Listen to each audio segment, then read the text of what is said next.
Are you ready for some of the creepiest urban legends ever told? What's up, Rad Fam? We've covered a bunch of urban legends from many different countries on this channel. And after getting suggestions from you all, I narrowed them down to a list of just 10 to bring you some of the scariest urban legends from around the world. So let's get to it. Number 10. This urban legend makes European vampires seem a lot less scary. A woman had just gotten off work and was walking back to her apartment. Usually, she would be home before the sun set, but tonight, she had to stay late because the shop was busy with festival goers. Expecting the streets to still be littered with people celebrating, she was surprised to find the walk home eerily quiet. The only sound to be heard was the clacking noise coming from her shoe when it hit the pavement. It was a brisk night, and she had forgotten her coat at home, so she rushed her steps. Accustomed to the rhythmic sound of her own footsteps, she was taken off guard when the patter changed. Looking behind her, she found a silhouette of a person off in the distance. Relieved she was no longer alone in the dimly lit street, she relaxed a bit. Making it up a small hill, she saw another person ahead of her, but this time, their appearance didn't give her the same feeling. Instead, the hairs on the back of her neck stood on end. As she drew closer, she noticed their back was to her, and they were not moving. She assumed they were drunk from the night's festival. She wanted to turn back and find another way, but her apartment building was just down the short alley, right beyond where the person stood. Inhaling a deep breath and keeping her pace, she continued past the still person. Quickly glancing their way as she did, their face was hidden in the shadow created by the large brim hat they wore, but a few strands of long white hair flowed out from beneath. As she entered the alley, the pattern of her footsteps was again interrupted, this time with the occasional thump. Halfway down the narrow pathway, the thumping grew closer. Thump, thump, thump. Whipping around to find the source, she found the person from moments before, but this time, the street light illuminated their appearance better. While they continued to not move, their arms were outstretched in front of them and the exposed skin on their hands had an unnatural green hue. Under the hat brim, a paper talisman fluttered. Before she could yell at them to leave her alone, the person gave a stiff hop. Thump. As it landed, the disgusting sound of grinding bones could be heard. Shocked, the woman turned around and ran as fast as she could towards her apartment. The thumping and cracking continued after her. She made it into her apartment building and locked the door behind her. As she entered her room, she could still hear the occasional sound of the thing jumping outside her covered window. With her back in a corner, she tried to figure out what would be more terrifying, the thumping continuing, or it suddenly stopping. Number 9. Being two-faced is about to take on a whole new meaning for some of you. I know I won't be able to use the term without picturing this nightmare. This scary beast has a lot of leeway when it comes to their appearance in stories. Appearing as a human at first glance, you wouldn't think these beings are anything to run away from. It's when they turn around that you'll notice all isn't as it first seemed, and by the time you notice, it's too late. On the back of their head, you will find another face.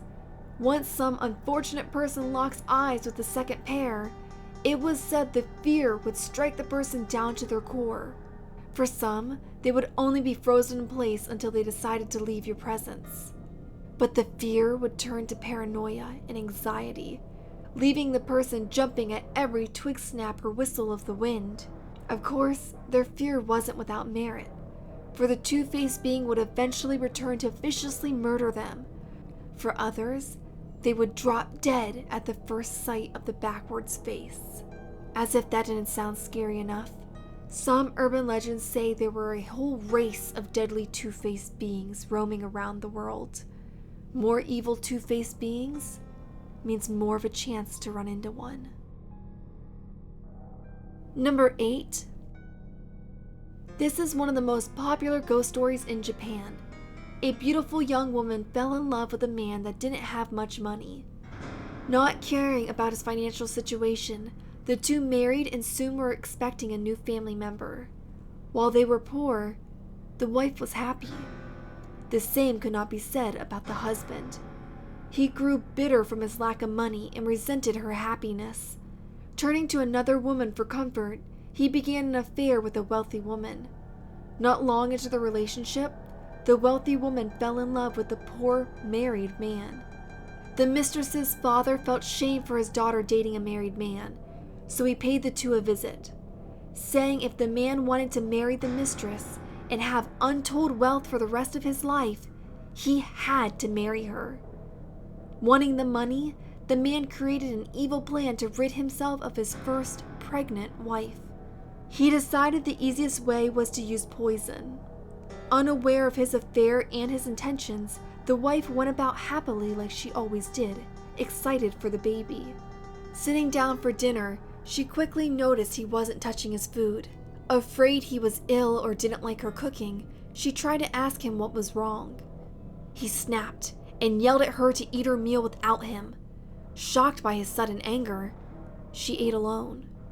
Soon after, she became incredibly ill.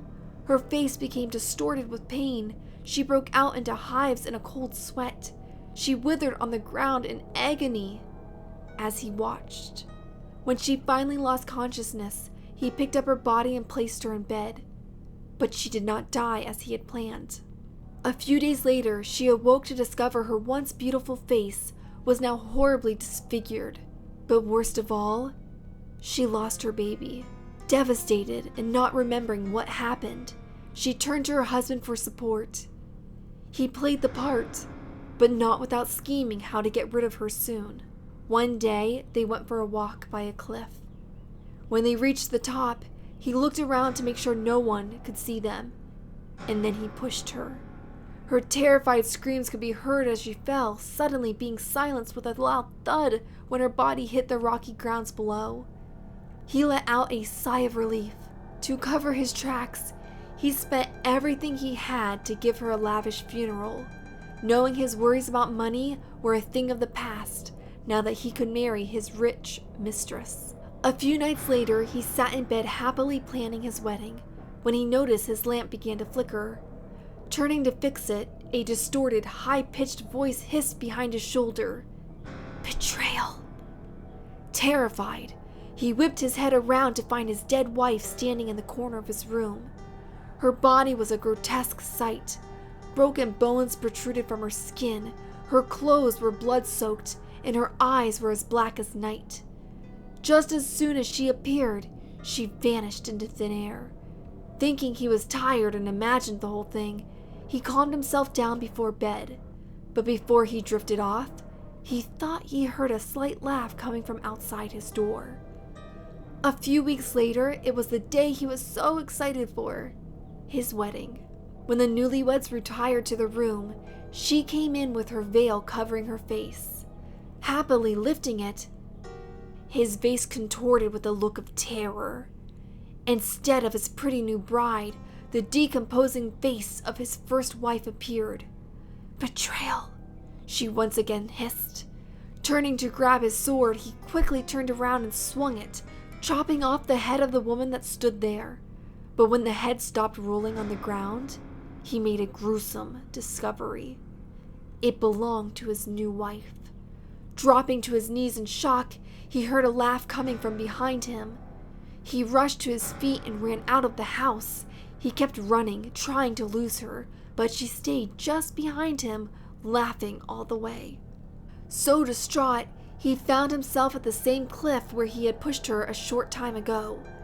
Standing at the top, he turned to look behind him. A couple walking by at the same time reported seeing a woman push him from the cliff.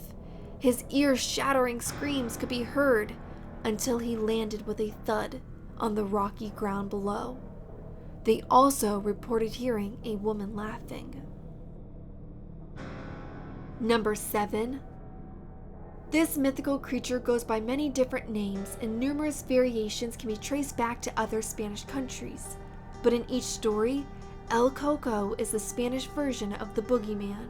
This creepy story is usually told by a parent to their small child. If the child misbehaves, the parent will threaten to call upon the boogeyman. Usually, the idea of a monster suddenly appearing in front of them is enough to make the young one straighten up. But in the case that it doesn't, the mother will go into the child's room right before they fall asleep and will sing them the creepiest of creepy lullabies. The lullaby will summon the boogeyman, but he doesn't just show up to get the job done with. He'll lurk in the shadows, most likely in the closet or under the bed.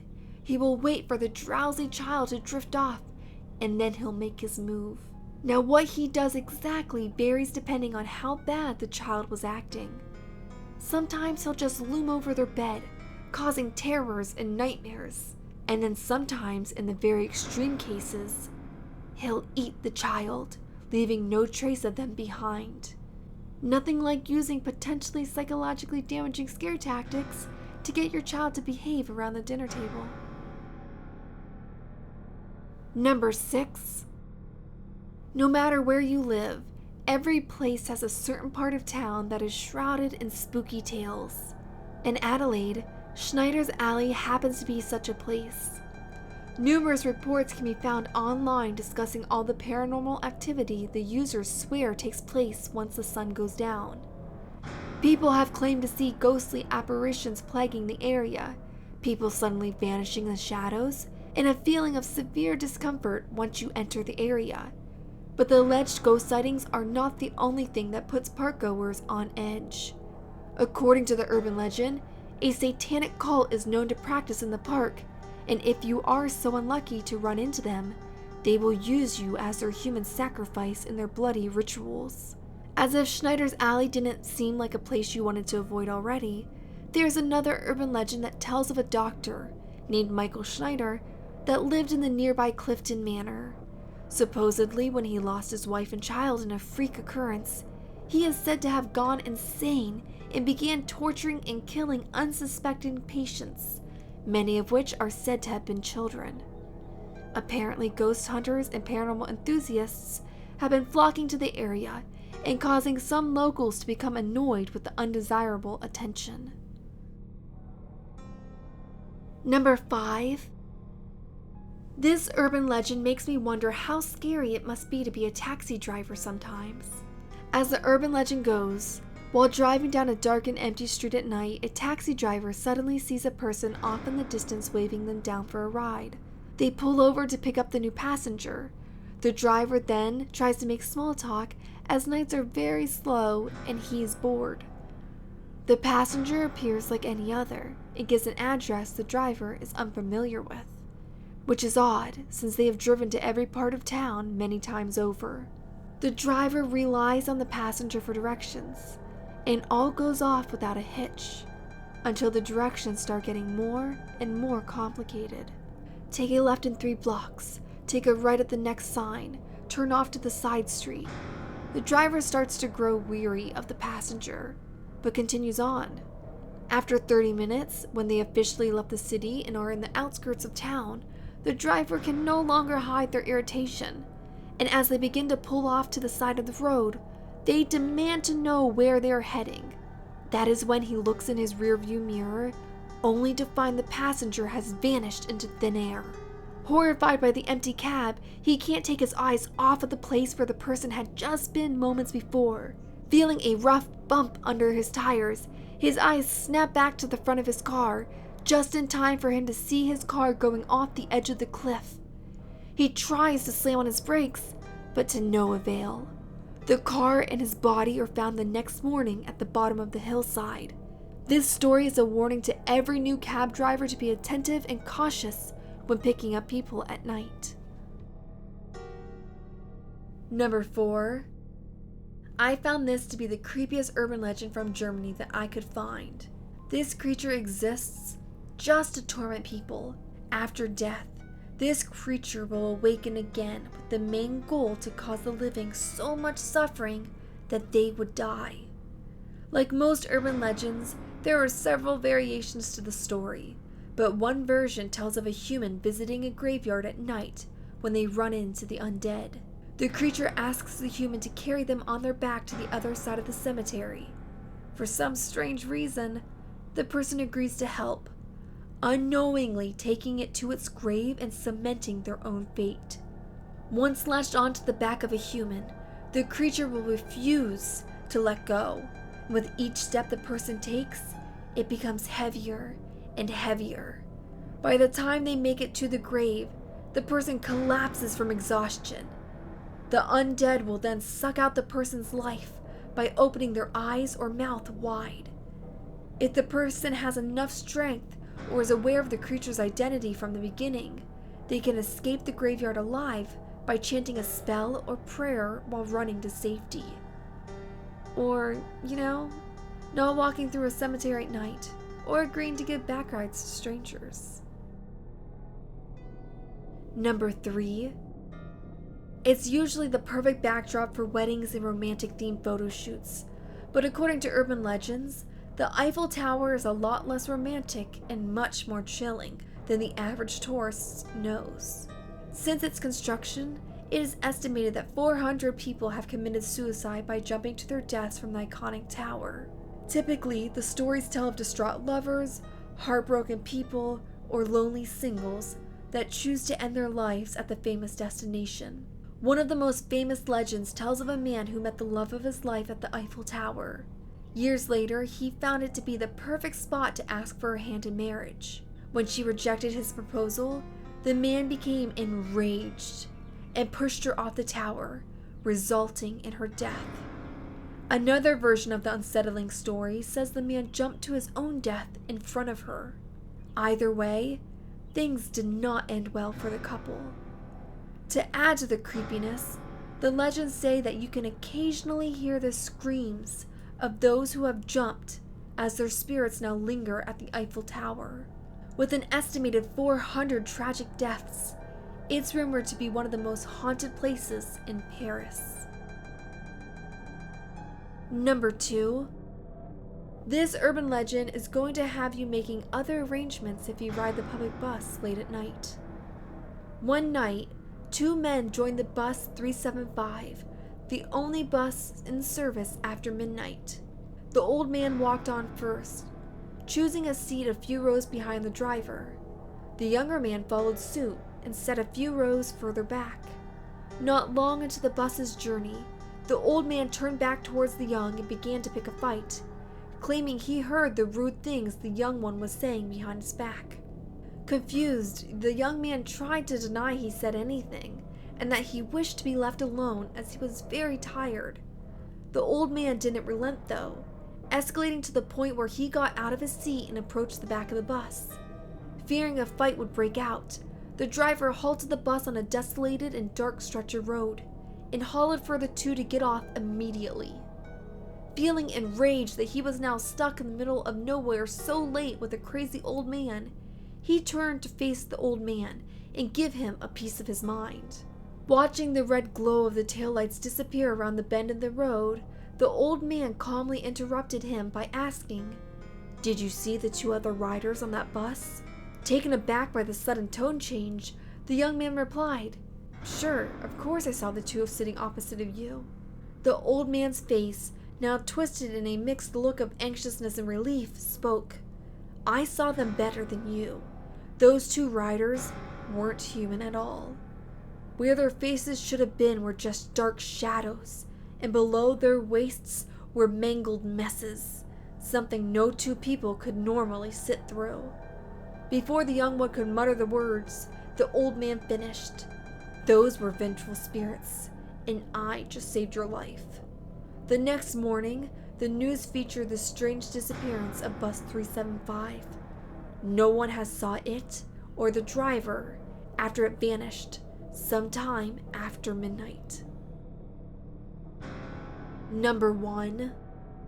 This urban legend gives me the heebie-jeebies, and that's why it's topping our list.